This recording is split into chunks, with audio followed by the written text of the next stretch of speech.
প্রত্যেক প্রাণেরই মৃত্যুর স্বাদ গ্রহণ করতে হবে। আল কুরআন। আমরা মানুষ, আমরা পৃথিবীর সর্বশ্রেষ্ঠ জীব। আমাদের জন্ম আছে এবং আমরাও একদিন মৃত্যুবরণ করব।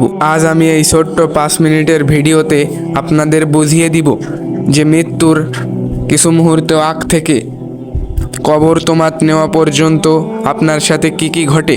একটি ঘটনার সাহায্যে আমি সব কিছু বর্ণনা করব, তাই ভিডিওটি একটু স্কিপ না করে দেখতে থাকুন। একদিন রাতে এক ছেলে তার মায়ের হাতে রান্না করা খাবার খেয়ে রাত 10টায় ঘুমিয়ে গেল।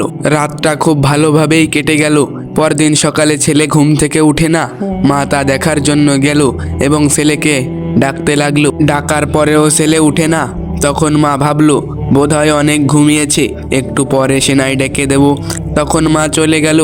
ঘন্টা দুয়েক পরে এসে আবার ডাকতে লাগলো, তাও ছেলে উঠে না।